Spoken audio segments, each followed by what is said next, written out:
puede estar asociado a factores culturales, etcétera, etcétera.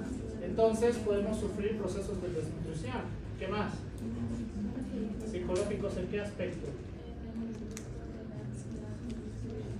Depende, la ansiedad estimula mayor ingesta en algunas personas, en otras todo lo contrario.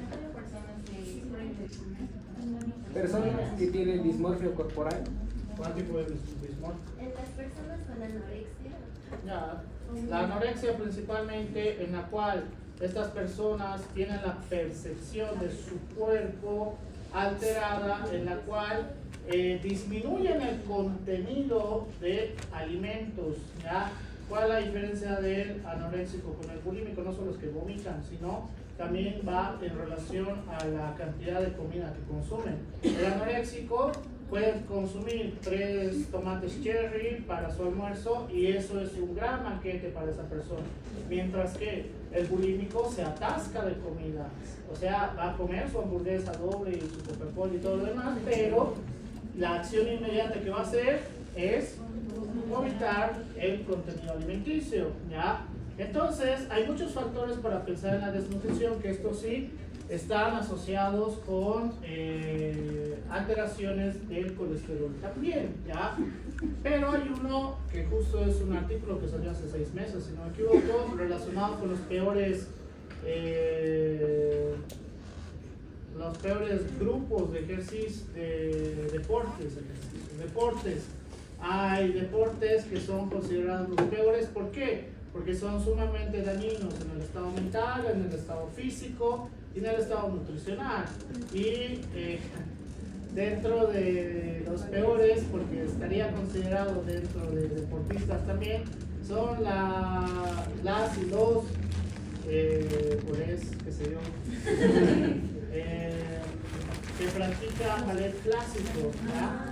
El trastorno físico, trastorno mental y trastorno nutricional que causan estas personas hace que las mujeres tengan una pérdida abrupta de peso y de tejido adiposo, en la cual daña los niveles de colesterol normal que deberían tener y por el cual estas mujeres sí tienen trastornos asociados con las hormonas. Por eso la gran mayoría de bailarinas de ballet, ahora sí bailarinas de ballet, tienen alteraciones de la menstruación, ¿ya? En la cual estas personas ya no menstruan en cierto punto. ¿Por qué? Porque las hormonas gonadales también están relacionadas con el colesterol, ¿ya? Entonces, todo lo relacionado con el colesterol es sumamente importante, por el cual hace los 90 los gringos, bueno, todos se equivocan a lo largo de la historia de la medicina, hicieron una campaña en la cual era cero colesterol, ¿ya? Y lastimosamente dañaron a un alimento que hasta ahora sigue dañado y porque todavía hay colegas que lo replican, que tiene un contenido normal de colesterol en sus alimentos, pero tiene mayor cantidad de proteína en comparación, que es el huevo, ¿ya? El huevo ha sido prohibido en los 90 por la gran mayoría de mis colegas debido a las características del contenido de colesterol que tiene el huevo, porque sí lo tiene, pero la diferencia es que el colesterol a través del huevo que no se prepare de manera frita, esa es la premisa, que no se prepare con aceite, ningún tipo de aceite, esta no tiene la capacidad a través de la formación de kilomicrones para la formación de LDL posteriormente, pues en que se convierte en LDL, ¿ya? Que era el mayor terror de mis colegas de los 90.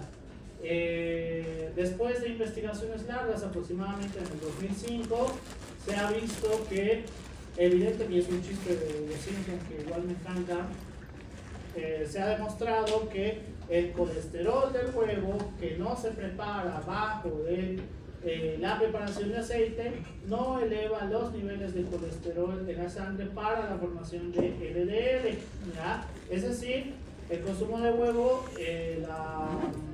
lo mejor que podríamos obtener de eso es la cantidad de proteína que se obtiene. Pero pues hasta ahora tengo colegas que dicen no tienen que consumir huevo porque te va a subir el colesterol. Hay muchas otras cosas más importantes que te van a subir el colesterol, ¿ya? Que esas sí no las restringen como deberían restringirlas. ¿Por qué? No sé. Según yo es porque no leen las nuevas guías que tenemos, etcétera, etcétera. Desde que soy estudiante, y eso hablaba con mis otros colegas, cuando éramos estudiantes no salían tantas guías. No salían tantas guías, salían 2 al año. Ahora salen 20 en un mes. Lo cual, pues, ustedes tienen que estar orgullosos porque tienen que leer las 20 cada mes. ¿Cómo que no? Doctor, ¿alteraciones en el hígado también afecta? ¿En qué sentido? ¿Qué alteraciones? Si no estoy mal, el hígado también puede producir una cierta parte igual del colesterol. Eso es correcto. Depende, hay que ver cuáles son las lesiones. Si hay unas lesiones a nivel celular, a nivel de los hepatocitos, acá sí podría estar relacionado con una disminución de la formación del colesterol, ¿ya? Lo más común va a ser en los alcohólicos. Lo más común en los alcohólicos, porque a partir de esto también pueden hacer el brazo. Eso es patente pendiente, tengo que hablar con quién tenía que hablar. ¿Qué se llama su grupo? Que siempre me molesta. Los de la sociedad científica. Ellos me han pedido hablar de alcohol y los universitarios.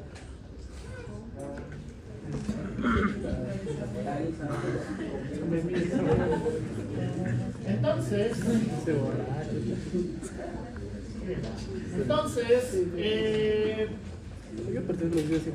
la parte del colesterol es muy importante, por el cual, como alguno de sus compañeros decía, la obesidad puede llevarnos a una alteración del colesterol también. Es decir, el paciente obeso también tiene alteraciones hormonales. Y en la última guía del ADA 2025 sí nos refiere que está relacionado con alteraciones de las hormonas de la glándula suprarrenal en el paciente obeso, ¿ya? ¿Por qué? Porque vamos a tener mayor cantidad de colesterol. Eso significa que en un punto, a través del eje hipotálamo-hipófisis glandular, va a ser una disminución de la formación de las glándulas, una disminución de la formación de las hormonas de la glándula suprarrenal, ¿ya? Por el cual, en la zona glomerular y en la zona fascicular vamos a ver que la formación de estas dos hormonas va a ser bastante similar. A partir del colesterol, con el estímulo de los receptores de la ADH, vamos a tener la activación del complejo enzimático del desdoblamiento de una cadena lateral, en la cual vamos a tener la formación de pregnenolona, vamos a tener la hidroxiesteroide deshidroxilasa, la progesterona 21-alfa hidroxilasa vamos a tener a convertirla en 11 desoxicorticosterona, la 11-beta hidroxilasa en corticosterona y finalmente a través de la sintasa de aldosterona. Todos estos pasos van a ser similares hasta la formación de progesterona en la zona fascicular. Acá es donde vamos a tener la división. No solamente es importante la zona que vamos a estimular, sino que a partir de la 17-alfa hidroxilasa vamos a tener la hidroxiprogesterona, de la 21-beta hidroxilasa en 11 desoxicortisol y finalmente a través de la hidroxilasa la formación de cortisol. Y la zona reticular, que técnicamente es la menos importante, ¿por qué? Vamos a tener la formación de pregnenolona, en la cual a través de la 17-alfa hidroxilasa vamos a tener la formación de 17-alfa hidroxiprogesterona, a través de la 17-alfa hidroxilasa la formación de DEAS, que significa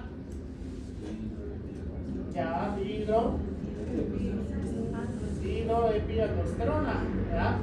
En la cual la DEA técnicamente no nos va a hacer la función como tal, ¿ya?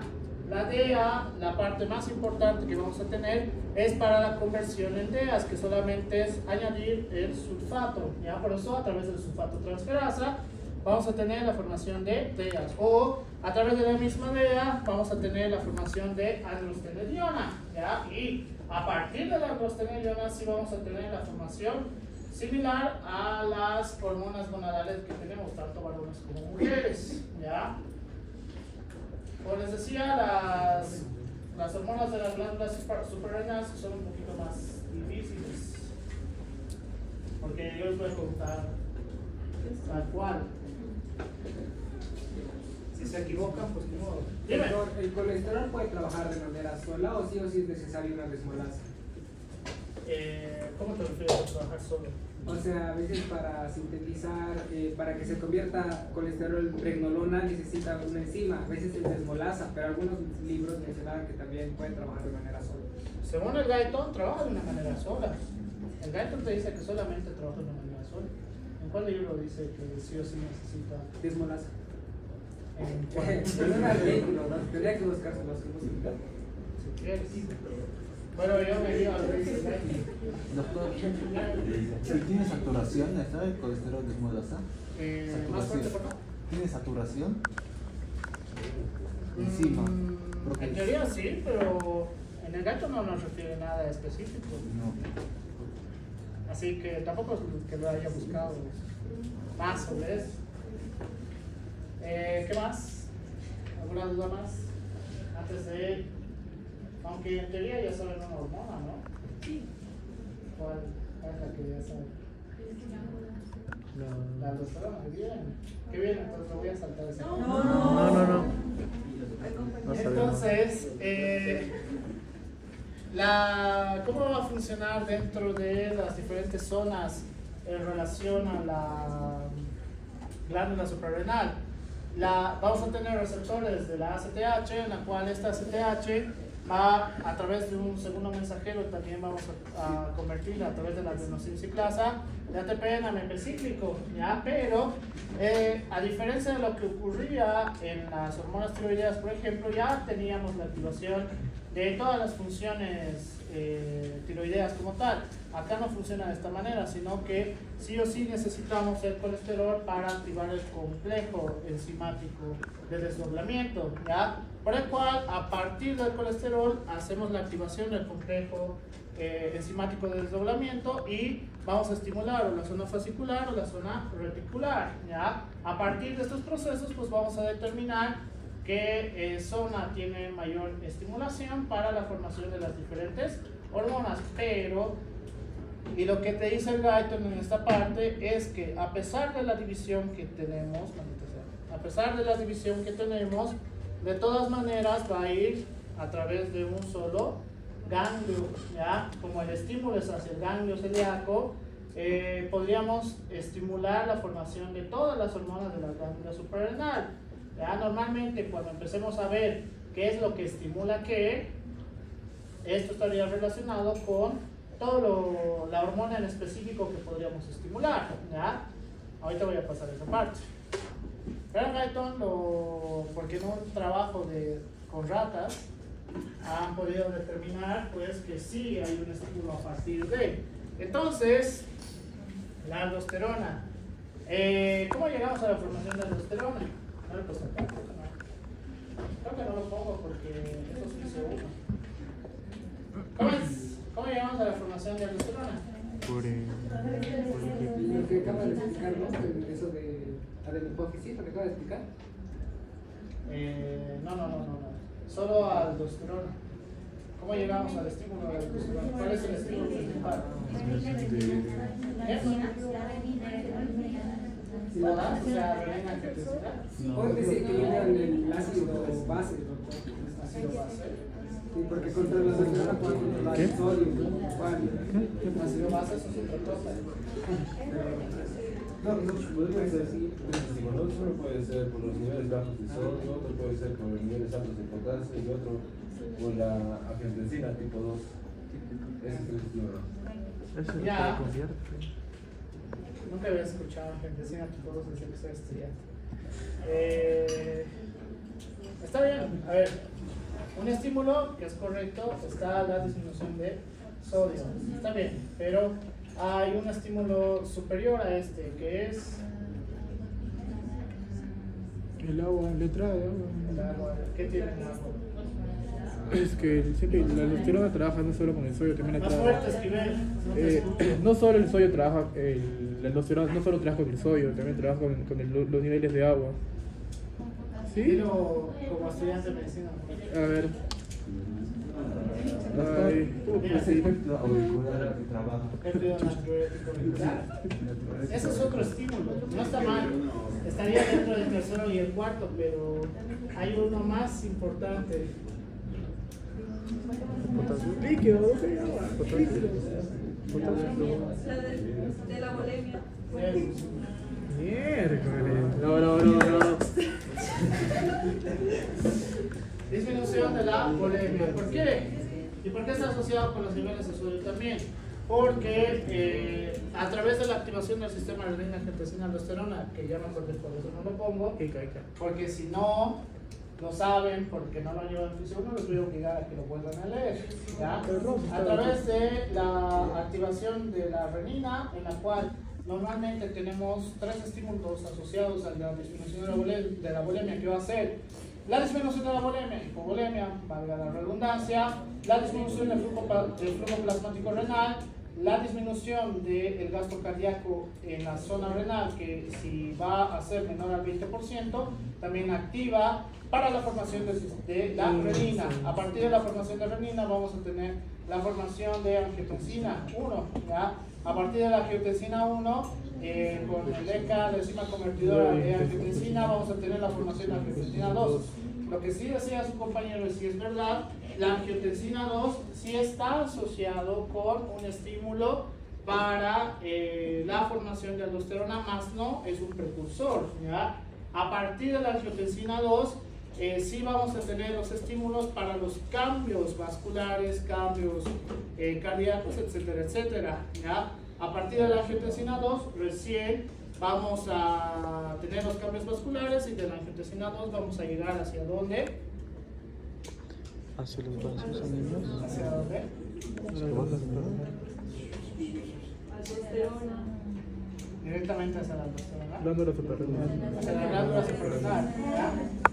Entonces, a partir de la angiotensina 2 podemos crear un estímulo en el eje hipotálamo hipófisis glandular, en la cual sí podríamos tener mayor formación de aldosterona, ¿ya? Por el cual, dentro de las funciones de la aldosterona, vamos a tener que tiene sus receptores propios de la aldosterona, en la cual vamos a tener una alteración en el núcleo,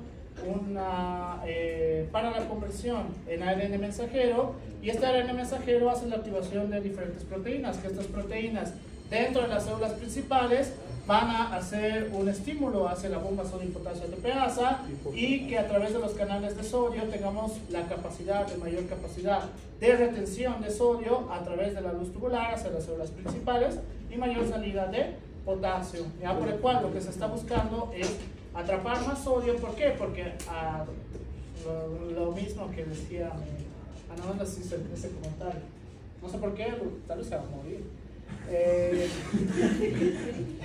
Me acuerdo mucho de lo que me decía un docente mío, que sus ejemplos eran buenos, porque hasta ahora me acuerdo.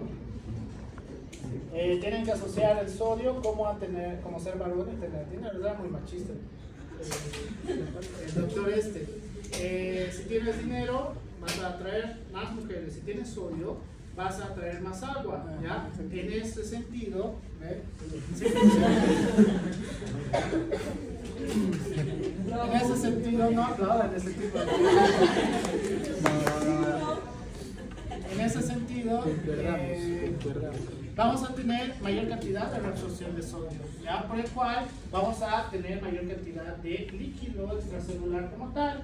Entonces, eso significa que vamos a resolver el problema del sodio y vamos a resolver el problema de la disminución de la bulimia, ¿ya? Entonces, el estímulo principal para la formación de aldosterona pues va a estar asociado a estos, que irónicamente igual podríamos estimular la zona del cortisol, ¿ya? Por el cual, entonces, los estímulos para la liberación de la aldosterona, según lo que nos refiere el Guyton, exclusivamente hablando solo de los estímulos con la aldosterona, está en disminución de la presión arterial media, disminución del volumen de líquido extracelular y un aumento de la excreción urinaria. ¿Por qué? Porque estaríamos generando mayor cantidad de pérdidas, equilibrio hidroelectrolítico, no equilibrio ácido-base, ¿ya? Entonces, a partir de esto, cuando tenemos una disminución de la presión arterial media, vamos a hacer un estímulo mucho mayor para la liberación de aldosterona. Cuando tenemos una disminución del volumen de líquido extracelular, vamos a tener mayor estímulo para la liberación de aldosterona también. ¿Por qué? Porque estos van a subir a través del ejemplo que les he dado, solamente exclusiva hablando de la aldosterona. Mientras que para la excreción urinaria, y acá es porque la ADH estimula para la formación de ACTH, es que cuando tenemos esta pérdida, de excreción a través de la vía urinaria, necesitamos no tener tantas pérdidas porque ya tenemos una disminución del volumen o una disminución de la presión arterial. Entonces, la ADH sí está asociado a la secreción de aldosterona. ¿Por qué? Porque gracias a la ADH, tal cual lo dice su nombre, hormona antidiurética, pues ya no vamos a tener tantas pérdidas, ¿ya? Entonces eso significa que la hormona antidiurética indirectamente también va a estimular mayor formación de aldosterona. ¿Hasta qué? Hasta que recuperemos la volemia, siempre y cuando el cuerpo lo pueda realizar. Eso hablando exclusivamente de los trastornos fisiológicos. ¿En qué casos? Cuando ustedes se deshidratan. ¿Cuándo se deshidratan? Cuando hace calor en un aula. ¿Cuando consumen alcohol? Debe ser, no sé. Debe ser, no consumo yo alcohol ni tabaco, por si acaso. Entonces, lo que anteriormente les había mostrado en la parte de las células, con la disminución de la volemia hace un estímulo hacia la parte renal para la liberación de la renina, posteriormente hacia la conversión de angiotensina 2, este estímulo hacia la glándula suprarrenal para la formación de aldosterona, ¿ya? A partir de la formación de aldosterona, no solamente va a actuar en relación para la mayor captación de sodio, sino que en este proceso las demás glándulas que contengan sodio también van a hacer que pasen hacia la parte vascular, aumenta el sodio en el líquido extracelular y también en la parte renal puede llevar a mayor recaptación de sodio hasta que finalmente vamos a hacer una regulación de la volemia, por el cual ya no vamos a necesitar el estímulo a través de la renina, ¿ya? ¿Cuál podría ser un factor de regulación? El péptido natriurético auricular es un factor de regulación en este sitio, ¿ya? Nos va a ayudar, gracias al sodio, porque su nombre propio lo dice, péptido natriurético, a través de la formación de los péptidos A y los péptidos B, principalmente los péptidos A, ¿ya? Entonces, en estos casos necesitamos de estos tres, ¿ya? Para estimular la formación de aldosterona. Ahora estamos aprendiendo cómo funciona una de las hormonas de la glándula suprarrenal, ¿ya? Qué bien. Y bueno, el estímulo principal, estoy sacando de 3 libros esto: el Galton, este es el Mendel y este es el Lippincott, en la cual los tres nos van a asociar con la disminución de la volemia. El estímulo principal para la formación de aldosterona es la disminución de la volemia. En el Lippincott y en el Galton nos menciona que la aldosterona causa una gran cantidad de secreción de potasio, en la cual una disminución de los niveles de potasio sería un factor inhibidor, ¿ya? ¿Por qué? Porque al liberar tanta cantidad de potasio, pues relacionada para la sintasa de aldosterona, ya no tendríamos la capacidad de formación de aldosterona, ¿ya? A ver, la aldosterona tiene la característica de tener mayor cantidad de potasio a nivel extracelular, ¿ya? Entonces, eso significa que esto también está asociado para mayor estímulo en la sintasa de aldosterona para tener aldosterona, ¿ya? Cuando tenemos un trastorno hipovolémico asociado también a hipopotasemia, entonces no tendríamos una formación adecuada de aldosterona, ¿ya? En el Galton solamente lo menciona, pero en el Lippincott dice que hay que recordar al momento de hacer la reposición que no solamente es líquido extracelular, sino equilibrio hidroelectrolítico, ¿ya? Eso es lo que nos refiere en este espacio. Doctor, una pregunta, ¿y en esa parte se activaría la ADH para hacer una vasoconstricción? Sí, la ADH actúa casi a la par de la aldosterona, dependiendo de las características del estímulo, ¿ya? Dependiendo de las características del estímulo. O sea, en primera instancia sería la aldosterona y luego sería la ADH. Según el Guyton, primero tenemos el estímulo para la formación de aldosterona. Una vez tenemos las funciones propias de la aldosterona, esta retención de sodio hace un estímulo en la hipófisis para la formación de ADH, ¿ya? O vasopresina. ¿Qué más? Doctor, ¿qué dijo? Equilibrio. Hidroelectrolítico. ¿Pero es han llevado en nutrición 1 o no? Ya les he dicho, no les estoy preguntando si han llevado, les estoy haciendo recuerdo que han llevado. Qué bien. Entonces, una de las hormonas menos importantes en teoría, porque en el Guyton casi no hay nada, que está relacionado con los andrógenos, porque esta imagen ni siquiera es del Guyton, es de un artículo en la cual ya entendemos la formación de DEA, que a partir del DEA vamos a tener la formación de la androstenediona, y de la androstenediona, o a partir del mismo DEA, en conversión de los DEAs, podemos tener la formación de estradiol, ¿ya? Que el estradiol esencialmente es, estrógenos, ¿ya? Estrógenos. Y a partir del estradiol podemos tener la formación de testosterona, ¿ya? Ahora, ¿cuál es el punto en este caso? En la glándula suprarrenal, estos andrógenos van a representar aproximadamente en porcentaje un 10 a 20% de cambios para los cambios, las características sexuales secundarias, ¿ya? Un 20%, es decir, si tienes un déficit de la glándula suprarrenal en este aspecto, podrías tener alteraciones en los cambios, en las características físicas secundarias sexuales, ¿ya? Entonces, eso no significa que todos tengan una alteración en la glándula suprarrenal, ¿verdad? Aunque yo no tenga alteración en la glándula suprarrenal. Entonces, como representa un 20%, los trastornos son muy raros en este aspecto, pero no imposibles, que lo vamos a ver más adelante. Así que necesitamos comprender cómo es la formación, pero que la función no es tan importante en este aspecto, a menos que tengamos una patología tumoral en la cual estimule la zona específica asociada a la hormona del estrés. Entonces, acá sí, esta potencia que tenemos a través de las características de la función, pues se vería mucho mayor. Principalmente se da en mujeres, ¿ya? Principalmente se da en mujeres estos trastornos. ¿Por qué? ¿Por qué en mujeres? Porque en vez de tener las cantidades de estrógeno que deberían tener, empiezan a tener formación de testosterona, ¿ya?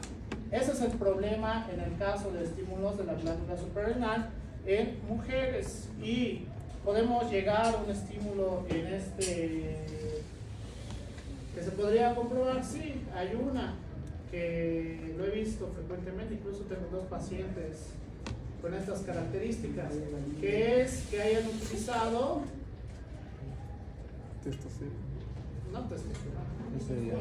esteroides anabólicos. Los esteroides sí están relacionados con un estímulo en la glándula suprarrenal, por eso, y bueno, supongo que esto es importante, por si acaso, una de las excusas más grandes que tengo de mis pacientes mujeres para no hacer gimnasio con pesas es que no quieren verse como La Roca, ¿no ven? Rodney Coleman. Trato de usar los ejemplos más claros, pero fisiológicamente hablando es imposible, literalmente es imposible que puedan tener masa muscular similar a la de un varón. ¿Por qué? Porque necesitas testosterona para tener una masa muscular tan grande. Ahora, aquellas personas que tienen, aquellas mujeres que tienen una gran cantidad de masa muscular muy similar a la de los varones, es casi seguro que está utilizando esteroides o testosterona exógena. ¿Ya? ¿Por qué? ¿A qué me refiero esto? Tienen que ser a la par, qué sé yo, una mujer de 1,90 que esté haciendo gimnasio probablemente va a tener mayor musculatura que yo, ¿ya? Por las características de la mujer. Pero si ponemos una mujer del mismo peso y del mismo tamaño, entonces ahí es imposible, hormonalmente hablando, que va a poder ganar más masa muscular que yo, ¿ya? No se puede sin testosterona. Eso es lo que todos los semestres explico a todos mis alumnos, porque no sé de dónde han sacado que las mujeres pueden tener esa cantidad de masa muscular. Es imposible. A menos que usen testosterona o esteroides. Yo traje mi compañero que Ah, sí. No, pero yo tengo una Doctor, y en el caso del consumo prolongado de esteroides, ¿puede existir algún problema en el adenohipófisis? En la adenohipófisis, principalmente relacionado con trastornos hormonales, van a causar trastornos en toda la zona hormonal, en el páncreas, en la glándula suprarrenal, en las hormonas gonadales, en la tiroides.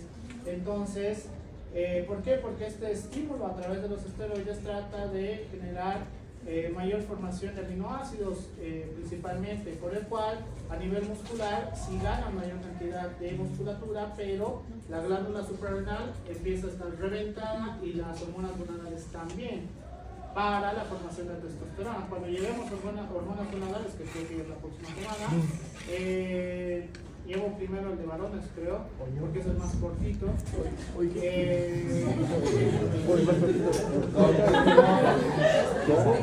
¿Qué pasa con esto? Vamos bien. Se siente aludido después de plata. Entonces, la parte de los esteroides es sumamente peligroso, sumamente peligroso. Ni a varones ni a mujeres se les recomienda utilizar esteroides, ya no se les recomienda utilizar esteroides, porque hace una desregulación hormonal severa, ya hace una desregulación hormonal severa. Y ahora, damas, ahora que saben esto, no le tengan miedo a ir al gimnasio, porque es imposible que se vean como la roca, ¿ya? Recientemente falleció una estrella argentina relacionada al fitness, que es la locomotora. La locomotora a kilómetros se nota que usa esteroides, ¿ya? No sé por qué era tanto show, como dijo Juan Gabriel, creo. Lo que se ve no se pregunta. O sea, es obvio que la persona utiliza esteroides, es obvio, a kilómetros. Pero pues cada persona trata de buscar su verdad a través de, ¿ya? Así que en este espacio es importante saber la formación de los andrógenos en la glándula suprarrenal, pero lastimosamente el efecto no hace grandes alteraciones en una fisiología normal, ¿ya? Doctor, ¿y eso tiene un rango de edad? ¿A qué te refieres? O sea, ¿se da más en la pubertad? Está directamente relacionado con la pubertad, en la cual cuando llevemos las glándulas suprarrenales, glándulas gonadales, van a ver que en las mujeres es mucho más antes la pubertad, a partir de los 10 o 12 años, con el inicio de la menarca, y en los varones a partir de los 14 a 15 años, ¿ya? La gran cantidad de formación de hormonas gonadales, por el cual este estímulo en la pubertad también está asociado con el estímulo en la glándula suprarrenal. Y ahora van a entender por qué o cómo han llegado a esa edad que mi madre le dice la edad del burro. ¿Por qué? Porque todo les irrita. Cuando son adolescentes todo les irrita. Entonces, por eso no doy primer semestre. Porque yo no tengo paciencia, entonces prefiero que los demás que sí tienen paciencia, ellos se carguen ustedes. Entonces, vamos a hablar de lo que sí hay gran cantidad de literatura, y hoy por hoy es una moda, no sé por qué. Lo he visto en muchos TikTokers hablar de la hormona cortisol, muy mal de la hormona cortisol, porque ni siquiera saben que se forma en la glándula suprarrenal, pero bueno, siempre hablan de lo que no saben. Entonces, el cortisol, ¿ya?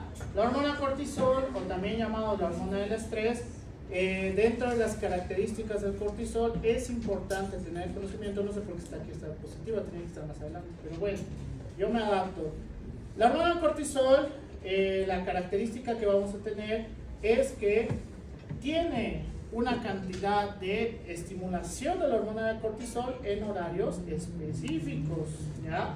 En la cual, eso significa que a partir de las 7, desde las 6, 7 de la mañana, vamos a tener un pico más alto de cortisol, que mediante el día va a empezar a disminuir hasta que finalmente a partir de las 10 de la noche, que es lo que todo el mundo debería dormir, tiene los niveles más bajos de cortisol, ¿ya? Por el cual, eso significa que aquellas personas que tienen trastornos del ciclo circadiano o trastornos del sueño, pues tienen alterado la hormona cortisol. ¿Por qué? Porque si tú eres, no sé qué comentario TikTok. Si tú eres una persona que está acostumbrada a desvelarte y te despiertas a las 11 de la mañana, significa que tu pico más alto de cortisol, porque está asociado que cuando te levantas, porque recuerden, el estímulo de la ACTH es la transición del ciclo de sueño hacia la vigilia. Entonces vas a tener un pico alto de cortisol. Eso significa que cuando despiertan demasiado tarde, por eso están tan irritables, ¿ya? Porque la hormona cortisol está empezando a liberarse en un tiempo inadecuado, ¿ya? Lo normal, y esto está asociado a un artículo de hace 2 años, dentro de los pilares de la vida, o pilares de la salud, perdón, la hormona cortisol es el claro ejemplo de que el ciclo circadiano es uno de los pilares para tener salud, por el cual la literatura te dice que deberíamos dormir aproximadamente mínimo 6 horas y un máximo de 8 horas y media, máximo de 8 horas y media, en la cual a partir de dormir de las 10 de la noche puedes levantarte a las 6 de la mañana y empezar a hacer tus actividades, que es lo más normal para que la regulación del ciclo circadiano pues esté a tope, que no les falta, no está lejos de eso, les falta un semestre para que empiecen a hacer eso, como mis pobres diablos de quinto, sexto y hacia arriba se tienen que levantar a las 6 de la mañana para ir al Hospital del Norte, al Hospital de Viacha. Doctor, una pregunta, si una persona se despierta a las 7 y está despierto 15 minutos y se vuelve a dormir, su pico de cortisol se va a mantener. No, eso significa que hay una alteración. Puedes tener un aumento de la liberación de cortisol, pero nuevamente va a bajar. Entonces, cuando vuelvas a despertarte, va a volver a subir, ¿ya? No se recomienda hacer ese tipo de cosas. Si se van a despertar, despiértense de una vez.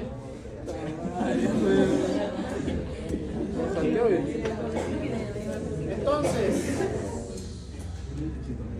el eje hipotálamo-hipófisis glandular relacionado con el cortisol es bastante sencillo, y lo que anteriormente les había mencionado, hay un pero.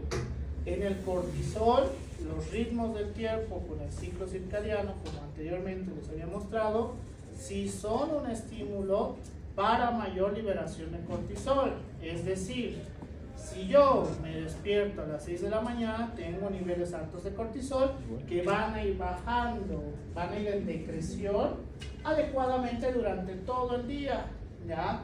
Pero si yo tengo una alteración de los ritmos del tiempo, es decir, el ciclo circadiano, esto significa que voy a tener estímulo del eje hipotálamo glandular del cortisol todo el día. Por eso cuando sienten que no duermen bien, están irritables.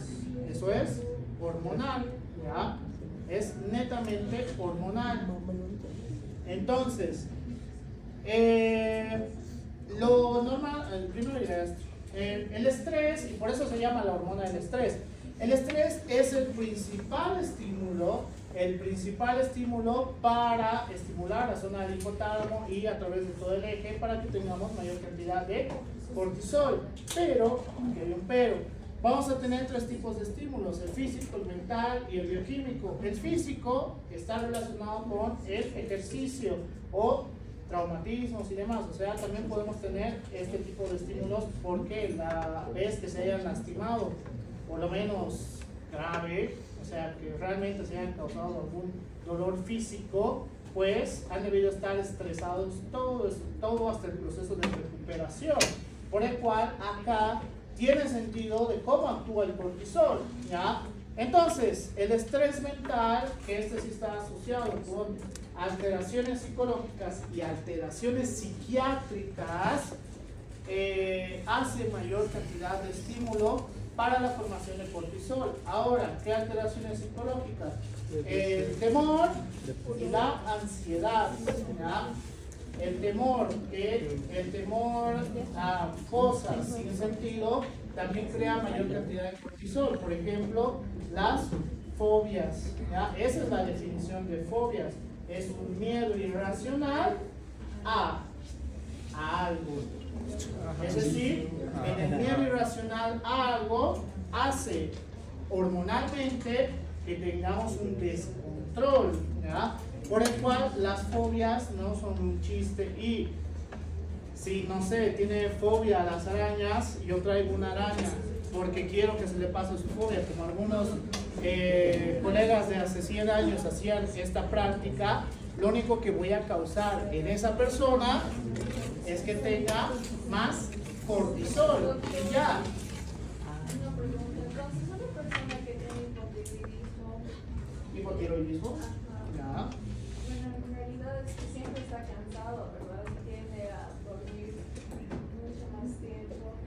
Su cortisol es más elevado. En teoría sí. ¿Por qué? Porque hay una alteración del ciclo circadiano, que no es a causa de que él quiere, sino que hay muchas alteraciones del ritmo del sueño. Por eso, el hipotiroideo hay que hacer tratamiento. Pero solo hace Claro, porque le falta hormona tiroidea, hay que darle hormona tiroidea. Bien. En el parálisis del sueño, entonces, no se puede dormir toda la noche. Parálisis del sueño. Técnicamente la parálisis del sueño no es toda la noche. Fuera ti, mamá. ¿Qué tal el demonio toda la noche? Ahí te voy a explicar lo de la parálisis. Si una persona en el sentido de que no se duerme hasta las 2 de la mañana y logra conseguir el sueño desde las 2 de la mañana hasta las 4, pero a las 4 ya pierde el sueño, está despierto ya casi todo el día, pero después de almorzar tiende a dormir. ¿Eso es normal? No, significa que hay una alteración de ritmo ciclo circadiano. Cuando tienes ese tipo de alteraciones, lo que se recomienda es que trates de nuevamente tener el ciclo circadiano normal, en la cual puedas hacer siesta durante la tarde, en la cual la siesta corresponde a máximo 45 minutos. Ese 30, ¿no?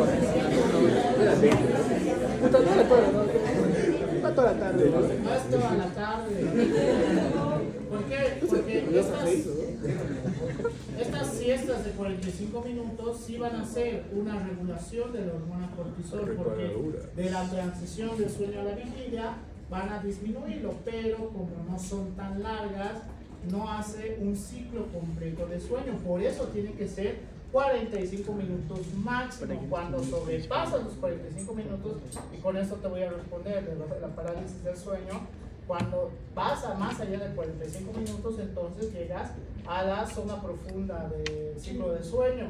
Entonces llegas a la zona profunda del ciclo de sueño, por el cual tu cuerpo interpreta que estás durmiendo como si fuera la noche, ¿ya? Por eso, en en el ciclo REM y no REM, que llegamos hasta el no REM, cuando estamos tomando la siesta, entonces tenemos una disminución de la hormona cortisol y más adelante nuevamente te va a dar sueño. Ahora, en el caso de la parálisis del sueño, normalmente está asociado porque hay un estímulo en el sistema nervioso central en la cual crea mayor sinapsis, que inclusive puedes hacer la apertura visual, pero la sinapsis no es la suficiente para hacer los movimientos motores, ¿ya?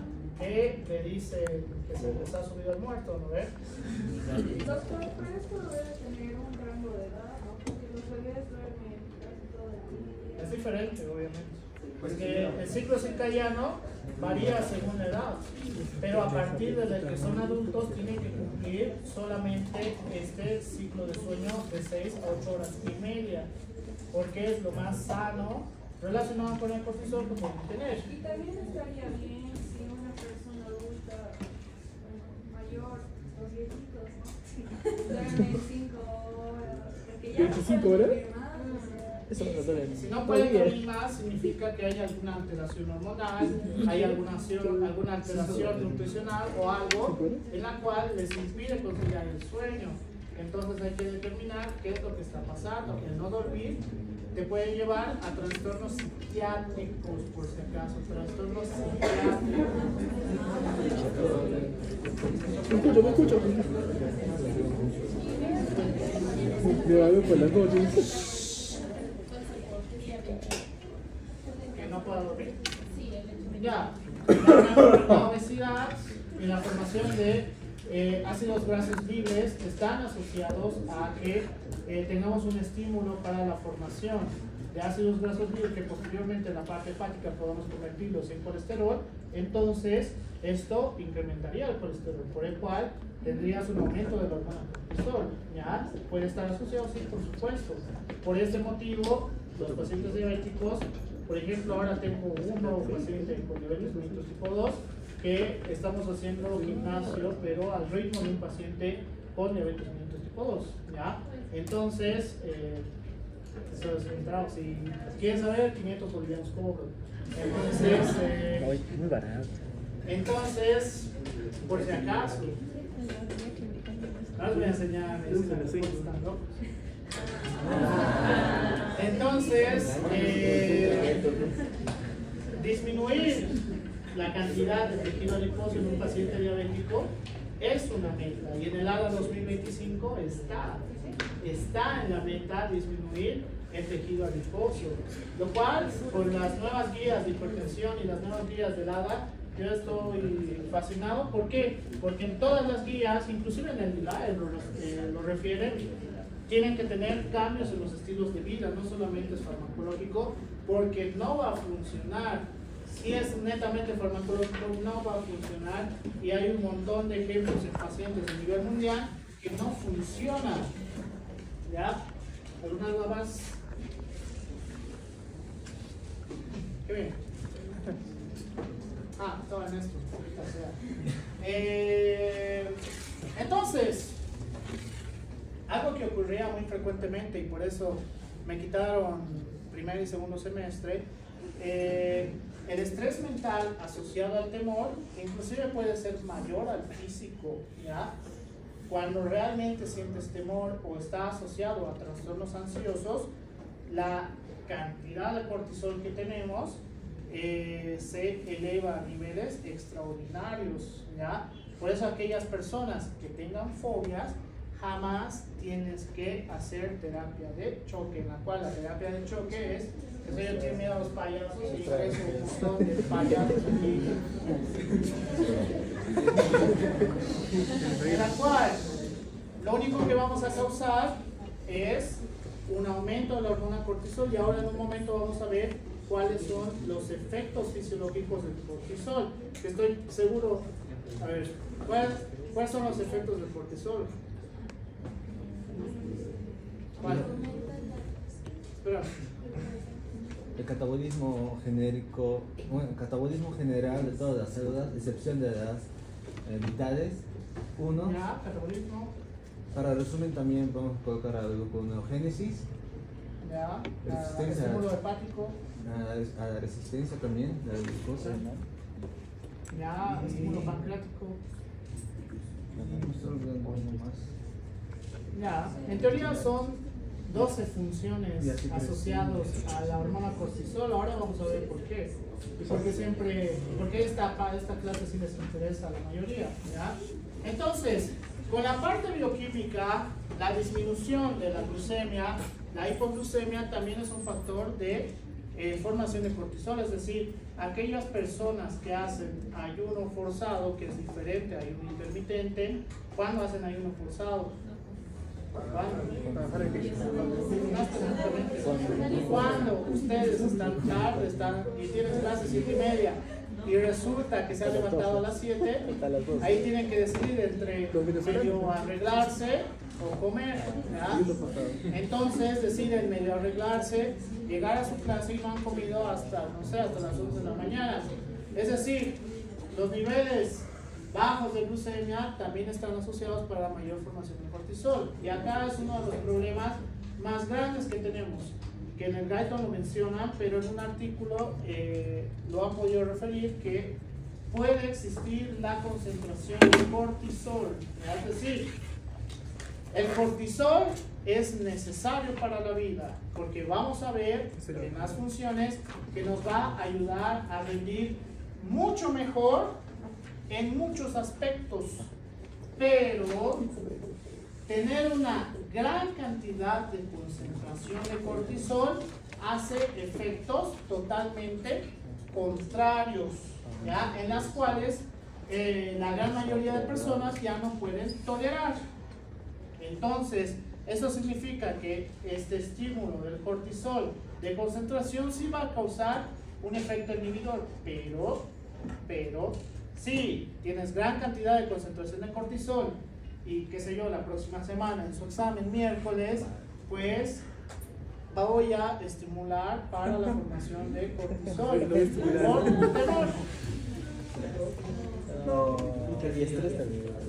Así que, de todas maneras, a pesar de la concentración de cortisol, podemos tener la capacidad de mayor formación de cortisol a partir del estrés. Doctor, entonces, dime. Estaba leyendo de que una de las manifestaciones clínicas del del cortisol va a tener depresión y cambios de ánimo. Ya, cambios de humor. Sí, pero no a través del cortisol le va a dar eso. Ahora les voy a explicar esta parte. ¿Hay una diferencia entre estrés y el diestrés o son lo mismo? Técnicamente es lo mismo, solo que lo usas de manera diferente. ¿Por qué? Ahora les voy a explicar. A ver, el diestrés técnicamente está asociado con el estrés físico, ¿ya? En la cual, a ver, si tengo mayor cantidad de liberación de cortisol, o sea, mayor liberación de cortisol, significaría que en el eje tendría una disminución del cortisol, ¿ya? Eso está claro, ¿verdad? Entonces, eso significa que cuando tú haces actividad física, ejercicio esencialmente, pues creas un aumento del cortisol mediante dura el ejercicio y va a bajar el cortisol cuando acabe el ejercicio, ¿ya? Por el cual, para regular los niveles de cortisol, sí está asociado al ejercicio. ¿Por qué? Porque con la hipoglicemia no puedo hacer nada más que subir la glucemia. Con el estado mental es mucho más difícil aún, porque si tienen miedo en mi examen y yo les digo, tranquilo, no te asustes, peor te vas a asustar, ¿verdad? Entonces, eso significa que el estrés es variante dependiendo del estímulo. Una manera más adecuada para disminuir los niveles de estrés sí es el ejercicio, y eso sí está demostrado en varios artículos.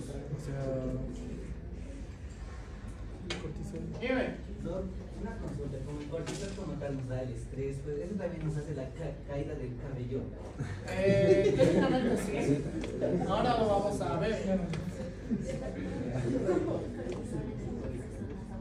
O sea, el cortisol tiene efectos inmediatos, Eso está relacionado con la secreción normal de cortisol y el otro con concentración de cortisol.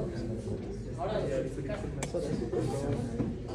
Ya, primero les voy a explicar la parte fisiológica normal del cortisol, ¿ya? En la cual vamos a ver que la acción antianabólica, o sea, va a ser un catabolismo de los aminoácidos, el cortisol sí está asociado para que tengamos un estímulo mayor para la hipertrofia muscular, es decir, en aquellas personas que hacemos una activación adecuada del cortisol, pues podemos tener procesos de hipertrofia mucho más adecuados. Todavía no voy a llegar a la parte de concentración de cortisol, ¿ya? Cuando tienen demasiado estrés. Entonces, esta acción antianabólica hace un estímulo en la parte hepática para la gluconeogénesis, es decir, mayor capacidad de formación de glucosa, en la cual este aumento de la glucosa restante va a pasar a la circulación, que hace mayor cantidad de depósito de lípidos, que este depósito de lípidos también está asociado con un estímulo para la lipólisis, principalmente cuando se va acumulando, por el cual estos dos factores están asociados para estimular en el páncreas para mayor producción de insulina, en la cual ya hemos aprendido todo relacionado con la insulina, ¿ya? Entonces, este aumento de la producción de insulina pues también está asociado con resistencia a la insulina cuando tenemos alteraciones del cortisol, ¿ya? Ahora, en la parte ósea vamos a tener un estímulo en la resorción de la matriz ósea, por el cual a través de la resorción de la matriz ósea también tiene una acción catabólica de los aminoácidos, por el cual la resorción del calcio hace que tengamos mayor cantidad de calcio en la circulación, que este calcio hace un estímulo en la parte renal. ¿Para qué? Que a través del calcio y la cantidad de líquido que tengamos en la circulación aumenta la filtración glomerular, ¿ya? Y aumenta la excreción renal de calcio, por el cual esto nos va a causar mayor proceso de diuresis. Por eso cuando tienen una cantidad de liberación de cortisol, les da más ganas de ir al baño, ¿ya?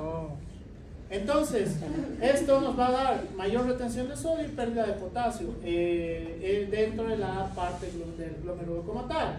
Por el cual, acá está algo esencial referente al cortisol, en la cual al inicio, sobre todo con el estrés físico, aumenta la liberación de anticuerpos, ¿ya? Aumenta la liberación de anticuerpos. En el proceso final, relacionado con la concentración de cortisol, hace una disminución de la producción de anticuerpos, ¿ya? Y después les voy a dar todos los datos. Tiene una característica de acción antiinflamatoria, y además tiene una acción antialérgica, la hormona cortisol. Y lo más importante, que supongo que es para ustedes, el cortisol sí tiene la capacidad de aumentar la excitabilidad neuronal, es decir, te ayuda a pensar más rápido, te ayuda a recordar mejor, tiene la capacidad de convertir memoria de corto plazo a mediano plazo con este estímulo, ¿ya? Ahora voy a ir con la fisiología, pero con la concentración de cortisol, es decir, cuando tienen demasiado cortisol en el organismo. Cuando tienen demasiado cortisol en el organismo, este es uno de los fallos en los cuales vamos a tener un impedimento para hacer hipertrofia muscular, ¿ya? No vamos a poder hacer hipertrofia muscular por las grandes cantidades de concentración de cortisol que tenemos en el organismo. Esto asociado hace que tengamos picos de hiperglucemia, que hacemos demasiada liberación de insulina, por el cual en aquellos pacientes que tienen demasiada concentración de cortisol, sí pueden ser pacientes que a la larga sean pacientes con diabetes mellitus tipo 2. ¿Por qué? Porque llegan a la resistencia a la insulina. Cuando tienes demasiada concentración de cortisol, aquellos pacientes que tienen demasiada concentración de cortisol también van a tener una desmineralización ósea, es decir, la parte de la matriz ósea va a ser mucho más débil en comparación, ¿ya? Cuando tienes demasiada concentración de cortisol. Además de esto, se ha visto que estos pacientes, principalmente obesos y que tengan gran cantidad de concentración de cortisol, tienen mayor facilidad de formar litos renales. ¿Ya? ¿Por qué? Porque hacen demasiada cantidad de concentración de calcio en la parte renal. Y la parte favorita mía, cuando se nota a kilómetros que tienes demasiada concentración de cortisol, ¿por qué? Porque ahora todos están hablando, o bueno, la mayoría está hablando, etcétera, etcétera, pero estoy seguro que la próxima semana va a haber un 25 o 30% de ustedes que estén con barbijo. ¿Por qué?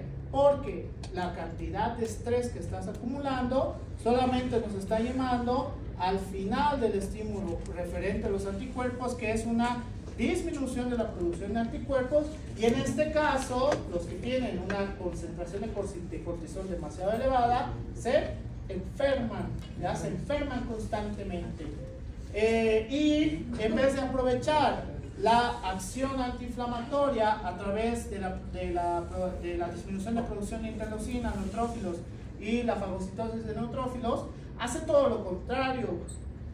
La acción antiinflamatoria cada vez se va perdiendo y cada vez hay una acción proinflamatoria en aquellos pacientes que tienen demasiada concentración de cortisol.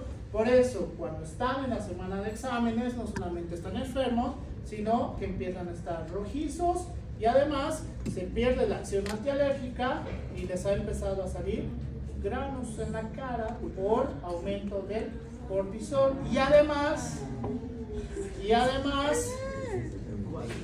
asociado a la parte del sistema nervioso central, tenemos una disminución de la excitabilidad neuronal, por el cual cuando estás con demasiado estrés, así estudies toda la maldita noche, no vas a aprender nada, porque la hormona cortisol en sus altas concentraciones en tu organismo no te va a dejar, ¿ya? Así funciona la hormona cortisol. La hormona cortisol es excelentísimo para que mejores tu vida como tal. ¿Por qué? Porque está relacionado con los cambios de humor. Cuando hay una disminución de la excitabilidad neuronal, esto también en la parte del prefrontal hace que los estímulos relacionados con el yo, así lo refiero yo, con el yo, que tengamos alteraciones en los cambios de humor, que se vuelvan mucho más irritables cuando tienes mayor concentración de cortisol, ¿ya? ¿Por qué? Porque la excitabilidad neuronal está disminuyendo y todo empieza a serte difícil. Es decir, si antes podías, qué sé yo,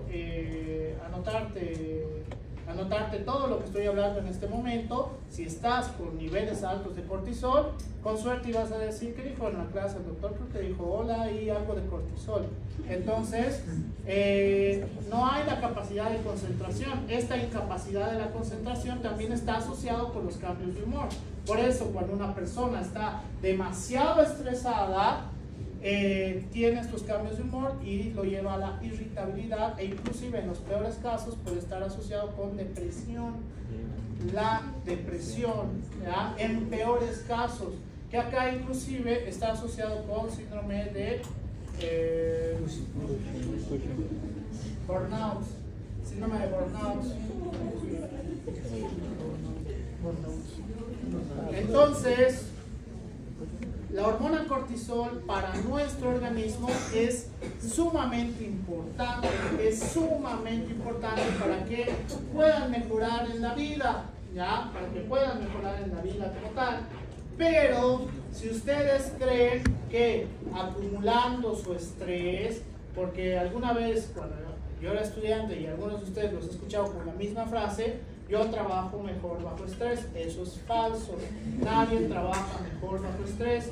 ¿Por qué? Porque empieza la irritabilidad y se nota a lo lejos que no puedes tolerar la cantidad de estrés en tu cuerpo, ¿ya? Por el cual, ¿qué podríamos hacer para disminuir la cantidad de cortisol? El Guyton te dice que cambios en los estilos de vida a través de la dieta y a través del ejercicio disminuyen la concentración de cortisol en nuestro organismo, pero dentro de un artículo asociado al cortisol refiere que eso está perfecto para el equilibrio fisiológico como tal, pero si tenemos un estímulo mental, tenemos que relajarnos con lo que más nos guste, qué sé yo, a ella le gustará ir al cine, a ella le gustará estar con su familia, a ella le encantará, no sé, leer un libro que no tenga nada que ver con medicina. Entonces, y a los chicos de allá atrás les encanta el LOL. Entonces, en ese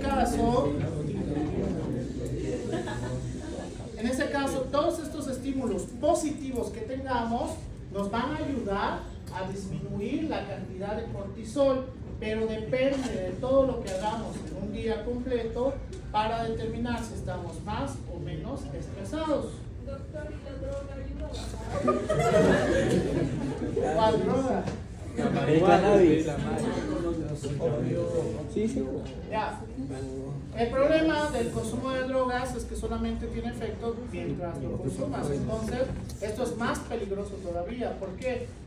Por eso, esto es un artículo gringo que lo sacaron en estados que sí es legal el consumo de marihuana, en que se ha visto que estos pacientes, mientras tengan el consumo, son amor y paz, pero cuando les quitas el consumo, son agresivos como los alcohólicos. Entonces, eso significa que bajar niveles de estrés a través de drogas no es lo recomendable, bajo ningún sustento. ¿Ya? ¿Por qué?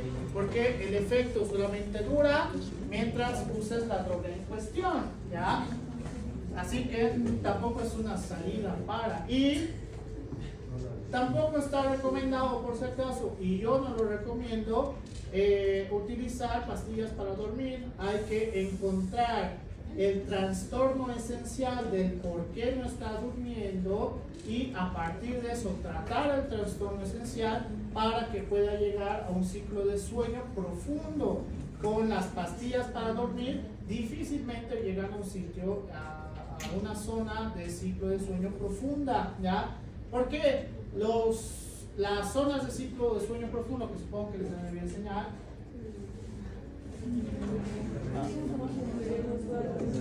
las zonas de los ciclos de sueño profundo solamente tienen una duración aproximada entre 10 a 20 minutos, ¿ya? Que normalmente estas vamos a tener entre 3 o 4 durante la noche. ¿Por qué? El ciclo REM y el ciclo no REM duran más tiempo que esto, ¿ya? Porque el ciclo REM puede durar hasta 1 hora y media, en la cual todavía puedes oír y sentir, o bueno, tener la sensación de los cambios de luz a tu alrededor, por el cual en esta hora y media no estás llegando a un sueño profundo. El sueño profundo sí es el que te ayuda a descansar fisiológicamente, por el cual, sueño profundo. Por el cual, en el sueño profundo vamos a tener movimientos oculares rápidos, ¿ya? Entonces, a partir de este proceso significa que tenemos que dormir adecuadamente también. ¿Por qué? Porque el no dormir hasta llegar al sueño profundo está asociado con incremento del cortisol. ¿Por qué? Porque te levantas constantemente. Y, dicho eso, una de las recomendaciones que hay relacionado con la hormona cortisol es que ahora, hoy por hoy, en el 2025, es sumamente difícil, pues lo que hacían mis padres, no sé, desconectar el televisor, y ya ahora que tienen celular, tienen sus smartwatches y todo a su alrededor, entonces lo que te refiere para que puedas tener una mejor conciliación de sueños, que solamente uses un antifaz para dormir, ¿ya? ¿Por qué? Porque la luz azul puede atravesar los párpados. ¿Y cuáles tienen luz azul? La gran mayoría de equipos electrónicos, el celular, el televisor. Es decir, si tu ex te está toxiqueando a las 2 de la mañana y está brillando, entonces atraviesa los párpados a pesar de que estás durmiendo y te levantas, ¿ya? Por el cual sí se recomienda, para tener una buena conciliación del sueño, usar un antifaz para dormir. Yo uso. Doctor, Bien. usted mencionó el yo, ¿verdad? ¿De qué? Del yo. A la zona prefrontal. Sí, del yo. ¿Se refiere a las zonas de Freud? Del yo, super yo. Doctor, y en el caso de que algunas personas tienen el sueño profundo, pero así muy profundo, ¿está bien o está mal eso? Ya, a ver, cuando llegamos a la zona del sueño profundo, literalmente es bien difícil despertar a cualquier persona, en la cual está asociado también a un trastorno del sueño, que es el sonambulismo, que están en un sueño profundo, solo que hay un estímulo en la zona neuronal en la cual hay un movimiento o relacionado con la zona motora, en la cual se pueden parar y hacer muchas cosas, como si estuvieran soñando. Por eso, los sonámbulos no recuerdan lo que está ocurriendo, porque están en un sueño profundo, ¿ya? Es difícil despertar a una persona con sueño profundo. Los que dicen que tienen un sueño ligero, significa que, como todo el mundo, estamos en ese proceso de pasar del sueño REM al no REM, entonces ahí sí es fácil despertar a la gran mayoría de personas, por el cual, como tenemos solamente 4 periodos de sueño profundo, eso significa que durante la noche tienen aproximadamente 4 sueños, ¿ya? Y solamente recuerdan el último sueño en la zona profunda del sueño. Por eso no pueden volver a soñar lo que han, porque les han despertado de golpe. Depende, doctor. No se puede. Sí, no, sí, doctor, sí se puede.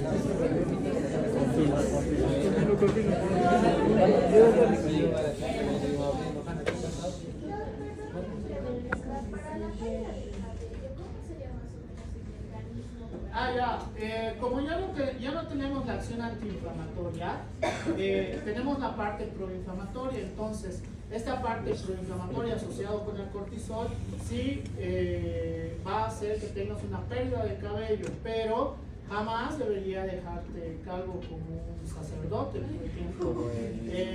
Normalmente ese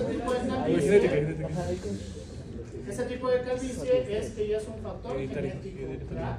Papá, abuelo, calvos, pues tienes mucha probabilidad de ser calvo, hagas lo que hagas. Doctor, respecto al cortisol, llega a afectar el sistema inmune mediante se puede llegar a tener cáncer, porque estaba explicando que hay un desgaste en la matriz ósea. Técnicamente sí, ¿por qué? Porque la hormona cortisol puede causar una lesión celular con demasiada concentración. En una guía que lo vi hace 2 semanas, creo, solo le eché un ojo, porque dice patología tumoral asociada a trastornos hormonales, y sí menciona el cortisol, ¿ya? ¿Por qué? Porque sí te puede llevar a una lesión celular. Entonces hay que tener mucho cuidado, igual con la cantidad de cortisol que tengan en el organismo, pero para que tú tengas los niveles de cortisol hasta el cielo y te pueda llegar a ser un factor precancerígeno, pues también es algo que tú no estás cambiando, ¿ya? ¿Por qué? Y bueno, supongo que el mismo consejo para todos. Si hay algo o cualquier cosa que te está causando demasiado estrés, aunque ya me he metido en muchos problemas este consejo, pues no lo toleres, ¿ya? Es decir, tus amigos te están causando estrés, pues hazlo tus amigos. Tu pareja te está causando estrés, entonces termina con tu pareja. Reconsidera mucho si estás en el lugar adecuado, ¿verdad? Porque eso significa que el estrés no va a disminuir, va a incrementarse mediante vayas avanzando en la carrera. Yo sí parto de esta idea porque es una idea budista, no creo en absolutamente nada, pero creo en las corrientes filosóficas. En las corrientes filosóficas. Entonces, el budismo como corriente filosófica es muy buena. Hay muchos aspectos en los cuales vives plenamente cuando entiendes a qué se refiere, ¿ya? No ser un loco que me voy a rapar y me voy a vivir en el cerro más lejano. Entonces, tengan mucho cuidado con aquellos factores que no pueden cambiar como factor estrés. Por ejemplo, con la familia, inclusive tienes que saber tomar distancia, no que diga que, bueno, ya no tengo papás,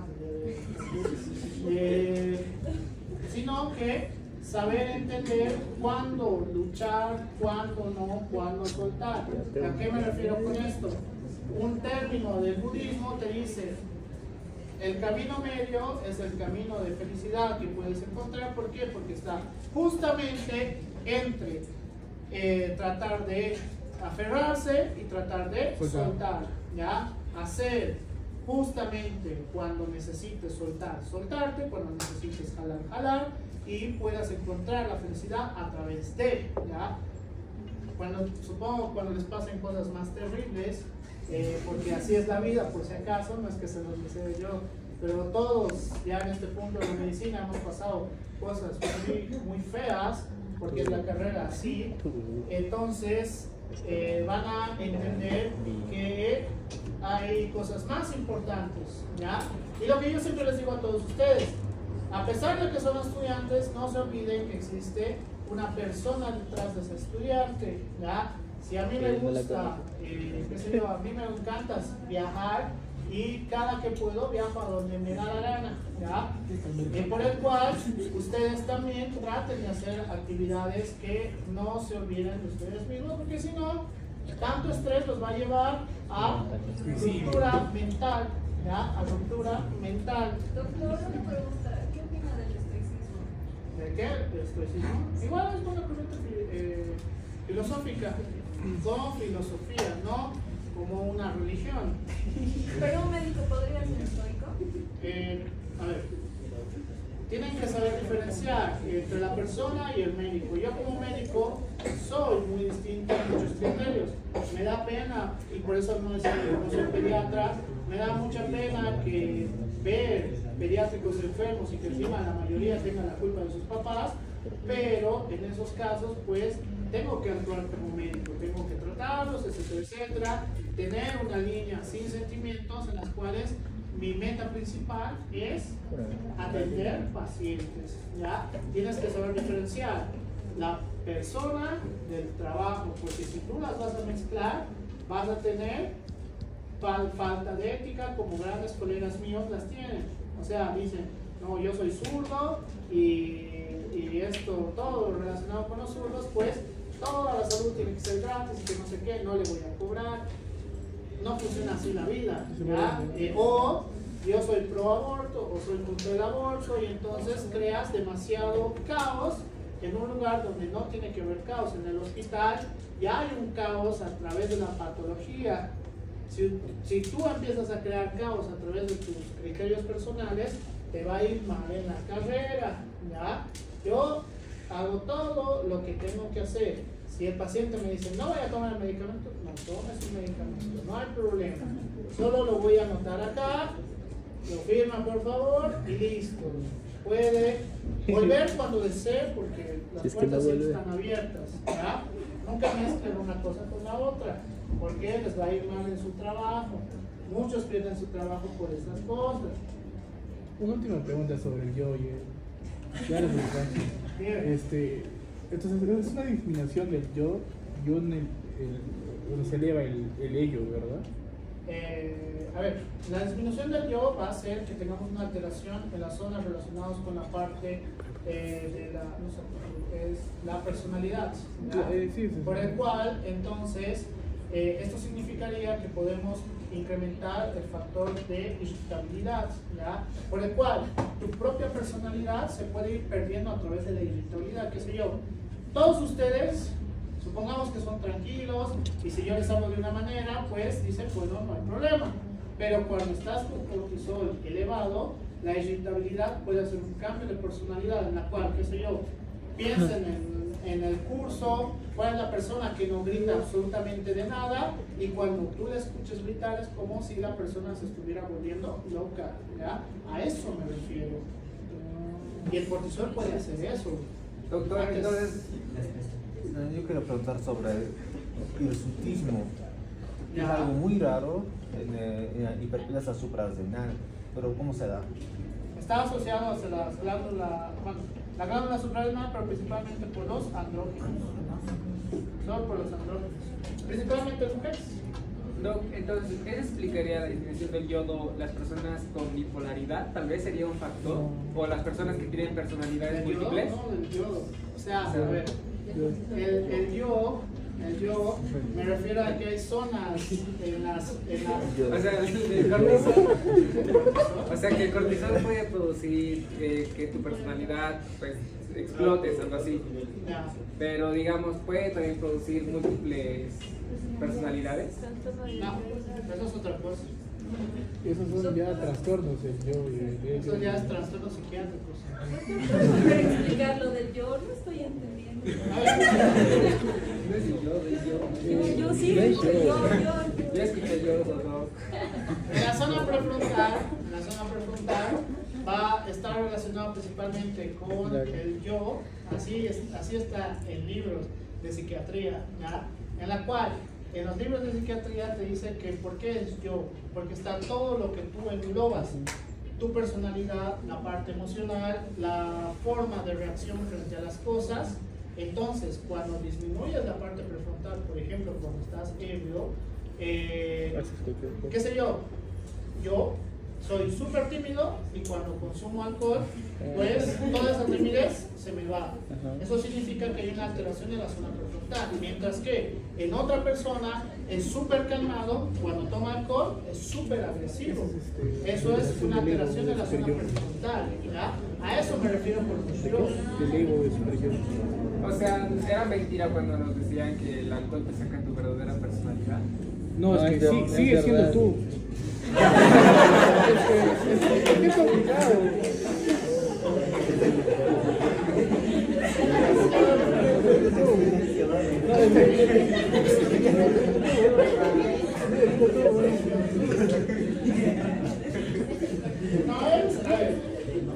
Eso es un debate, porque podrías sacar tu verdadera personalidad, tal vez en un consumo de alcohol, de un grado alcohólico tipo vodka, de un consumo de un shot. Podría ser porque disminuye la parte del prefrontal. Puede ser, ya no es una ciencia exacta, es la parte de la medicina, ¿no? Los mozos de la medicina, no es algo exacto. Entonces, en algunas personas sí, pero mediante más depresión vayas causando en toda la parte de la corteza cerebral, pues también va a causar alteraciones y también depende del grado alcohólico, la calidad del alcohol. ¿Por qué? Porque si tú tomas, ¿qué es esa lata que tomas? Por loco. Por ejemplo, por loco, Lix, tiene otros componentes, por el cual no estamos hablando solo de alcohol etílico, ¿ya? Sino que otros tipos de alcohol sí pueden causar trastornos en la parte frontal. Eso sí es verdad. Por eso les dice, o bueno, no sé, alguien que sí note que tengan un problema de alcohol y les diga, por lo menos si van a consumir alcohol, que sea un alcohol pues que no sea adulterado o que sea for loco o ese tipo de cosas, ¿verdad? ¿Por qué? Porque el alcohol metílico sí va a causar peores daños en el sistema nervioso central. Esa es la diferencia. Por eso hay whiskies que te pueden costar $1,000, $2,000 porque tiene otras características, por eso el Lix cuesta $1,000. Entonces, la forma de destilado son todas muy distintas. ¿Qué más me han preguntado?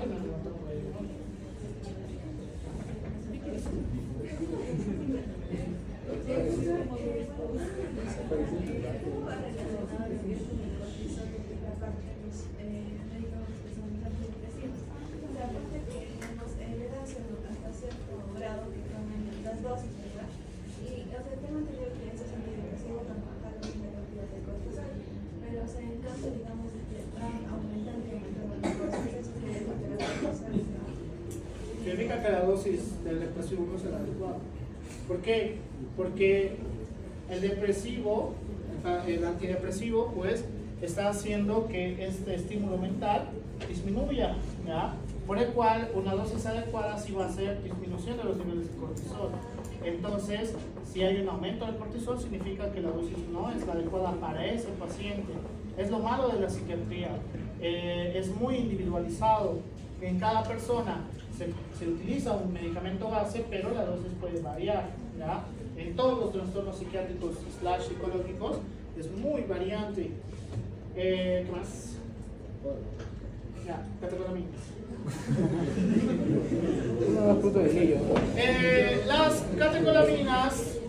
Las catecolaminas, pues vamos a hablar esencialmente de la formación de noradrenalina y adrenalina, en la cual vamos a ver que en mayor cantidad vamos a tener la adrenalina, pero que irónicamente el precursor pues es la noradrenalina. Entonces, por este motivo tenemos grandes cantidades de adrenalina, en la cual los gránulos de cromafin, estos van a ser liberados solo bajo estímulos específicos. ¿Qué estímulos específicos? ¿Por qué decir esto? Adelante. Ahora les digo. Entonces,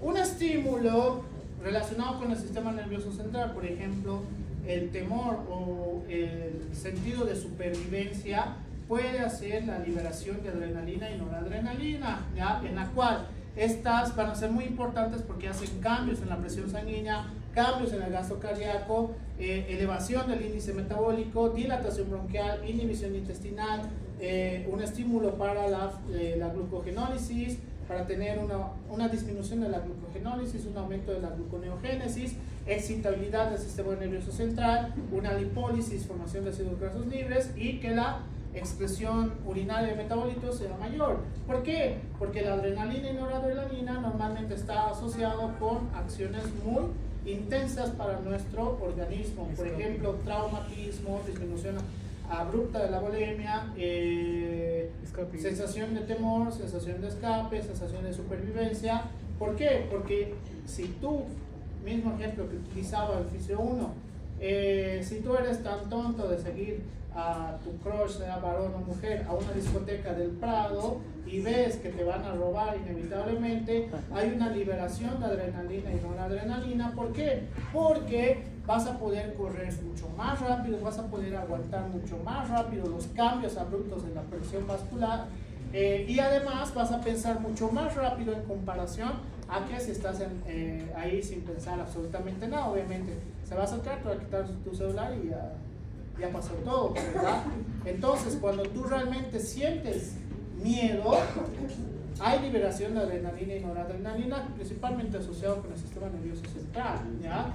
Entonces, son muy importantes estos aspectos, pero lo que tenemos que diferenciar es las cruces van a ser la efectividad que tienen frente a, por ejemplo, la noradrenalina es mucho más efectivo para la elevación de la presión sanguínea, ¿ya? A diferencia de la adrenalina, que esta tiene mayor efecto en la elevación del gasto cardíaco, ¿ya?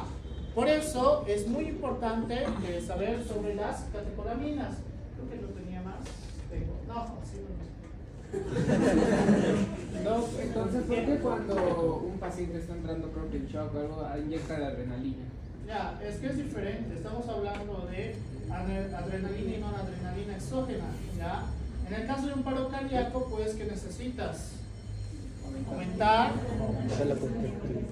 a través de la excitabilidad que vamos a poder realizar, podemos aumentar el gasto cardíaco. Entonces, si hay un mínimo de despolarización, esto nos puede ayudar a que esa despolarización pueda llevarnos otra vez a la función cardíaca normal, a pesar de que ha tenido el paro, ¿ya?